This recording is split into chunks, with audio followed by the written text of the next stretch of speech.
Hi! ഇന്നൊരു തട്ടിക്കൂട്ട് dinner preparation ആണ് ട്ടാ. അപ്പൊ ഞാനാണെങ്കിൽ ഒരു പാനിലേക്ക് വളരെ കുറച്ച് എണ്ണ ഇട്ടിട്ട് അതിലേക്ക് 3 മുട്ട പൊട്ടിച്ചൊഴിക്കുന്നുണ്ട് ട്ടാ. എന്നിട്ട് അതിലേക്ക് ഇച്ചിരി കുരുമുളക് പൊടിയും പിന്നെ ആവശ്യത്തിനുള്ള ഉപ്പും. ഇത് ഇത്രയും ഇട്ട് കൊടുത്തതിന് ശേഷം നന്നായിട്ട് ഇതങ്ങ് മിക്സ് ചെയ്ത് കൊടുക്കുന്നുണ്ട് ട്ടാ. സ്ക്രാമ്പിൾഡ് എഗ് ആണ് ട്ടാ ഉണ്ടാക്കാൻ പോകുന്നത്.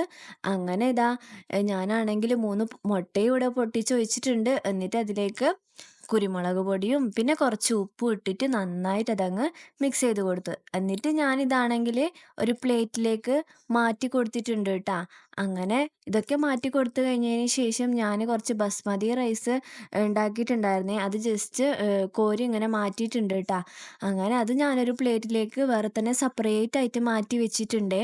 പിന്നെ ഇതാ ഈ റൈസ് നമ്മൾ ഉണ്ടാക്കാൻ പോവാണ് ട്ടാ. അപ്പോൾ ഈ റൈസിൻ്റെ പേരെന്താണെന്നൊന്നും അറിയില്ല. ഫ്രൈഡ് റൈസ് ഒന്നും പറയാൻ പറ്റില്ല കേട്ടോ. ഒരു സിമ്പിൾ ആയിട്ടുള്ളൊരു റൈസ്. അതിലേക്ക് ഞാൻ എന്താക്കി ഒരു കുക്കറിലേക്ക് കുറച്ച് നെയ്യ് ഇട്ട് കൊടുത്തു. പിന്നെ കുറച്ച് എണ്ണയും കൂടി ഇട്ട് കൊടുത്തിട്ട് കുറച്ച് സവാള ഇട്ടിട്ട് നന്നായിട്ട് അതങ്ങ് വഴറ്റി കൊടുത്തിട്ടുണ്ട് കേട്ടോ. എന്നിട്ട് അതിലേക്ക് കുറച്ച് മഞ്ഞൾപ്പൊടിയും പിന്നെ കുരുമുളക് പൊടിയും ഇത് ഇത്രയും ഇട്ടിട്ട് നന്നായിട്ട് അതങ്ങ് മിക്സ് ചെയ്ത് കൊടുത്തു.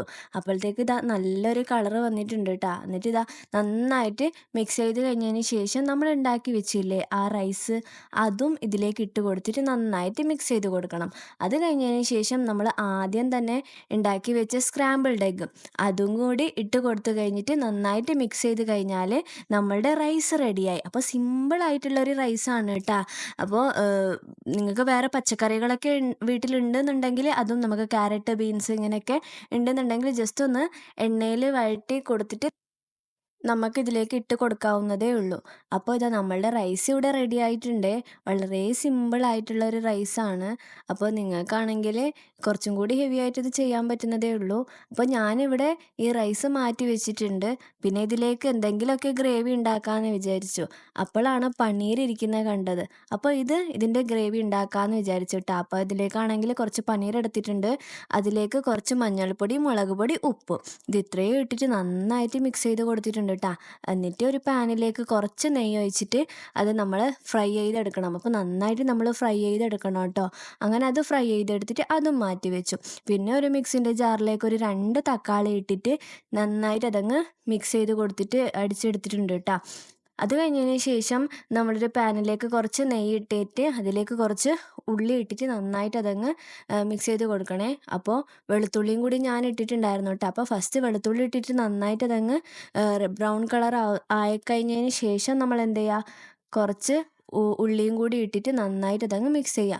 അപ്പോഴാണ് ഞാൻ ഓർത്തത് കുറച്ച് വിഭവങ്ങൾ ഇവിടെ ഇട്ട് കൊടുക്കാൻ മറന്നു പോയിട്ടുണ്ടായിരുന്നേ. അതുകൊണ്ട് ഞാൻ ഉള്ളി ഒരു സൈഡിലേക്ക് ആക്കിയിട്ട് കുറച്ച് കറുവാപ്പട്ട, പിന്നെ ഏലക്ക, പിന്നെ ഗ്രാമ്പൂ ഇങ്ങനത്തെയൊക്കെയുള്ള കുറച്ച് ഐറ്റംസ് ഇട്ടിട്ട് നന്നായിട്ട് അതങ്ങ് മിക്സ് ചെയ്ത് കൊടുത്തിട്ട് ഉള്ളിയുമായിട്ട് ഫുള്ളങ്ങ് മിക്സ് ചെയ്ത് കൊടുത്തിട്ടുണ്ട് കേട്ടോ.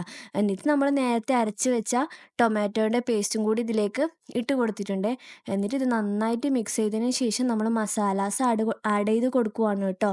അപ്പോൾ നമ്മൾ യൂസ് ചെയ്യുന്നത് ഇവിടെ കുറച്ച് ഉപ്പ് ഇട്ടിട്ടുണ്ട്, പിന്നെ കുറച്ച് കുരുമുളക് പൊടി, പിന്നെ കുറച്ച് മുളക് പൊടി, പിന്നെ മല്ലിപ്പൊടിയും കുറച്ച് ഇട്ട് കൊടുത്തിട്ടുണ്ട്.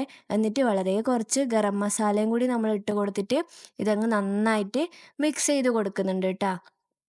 അപ്പോൾ ഇതാ നമ്മളുടെ ഈ ഗ്രേവിയുടെ കളറ് തന്നെ ഒന്ന് മാറിയിട്ടുണ്ട്. എന്നിട്ട് ഫൈനലായിട്ട് നമ്മൾ കുറച്ച് തൈരും കൂടി ഇട്ടിട്ട് നന്നായിട്ട് അതങ്ങ് മിക്സ് ചെയ്ത് കൊടുത്തു. എന്നിട്ട് നമ്മൾ നേരത്തെ ഫ്രൈ ചെയ്ത് വെച്ച ഈ പനീറാണെങ്കിൽ ഇതിലേക്ക് ഇട്ട് കൊടുത്തിട്ട് നന്നായിട്ട് അതങ്ങ് മിക്സ് ചെയ്തു കേട്ടോ. എന്നിട്ട് ഇത് ഒരു 10 മിനിറ്റ് നമ്മൾ വേവിക്കണം. അപ്പോൾ ഇതാ ഇവിടെ പനീർ മസാല അല്ലെങ്കിൽ പനീർ കറിയും ഇവിടെ റെഡി ആയിട്ടുണ്ട്. അപ്പോൾ നമ്മളുടെ ഡിന്നർ ഇവിടെ പ്രിപ്പയർ ആയിട്ടുണ്ട് കേട്ടോ. എന്നിട്ട് ഞാനൊരു പ്ലേറ്റിലേക്ക് മാറ്റി കൊടുത്തിട്ടുണ്ട് കേട്ടോ. അപ്പോൾ ഇത്രയേ ഉള്ളൂ ഗായ്സ് ഇന്നത്തെ വീഡിയോ. അപ്പോൾ വീഡിയോസൊക്കെ ഇഷ്ടപ്പെടുന്നുണ്ടെങ്കിൽ ജസ്റ്റ് ഒന്ന് സപ്പോർട്ട് ചെയ്ത് കൊടുക്കുക കേട്ടോ. അപ്പോൾ ഇതേപോലത്തെ സിമ്പിളായിട്ടുള്ള റെസിപ്പി നിങ്ങളും കൂടി വീട്ടിലൊന്ന് ജസ്റ്റ് ഒന്ന് ട്രൈ ചെയ്ത് നോക്കുക. അപ്പോൾ വെറൈറ്റി ആയിരിക്കും കേട്ടോ. അപ്പോൾ ഇത്രയേ ഉള്ളൂ ഗായ്സ്. അടുത്ത വീഡിയോയിൽ കാണാം. Bye bye.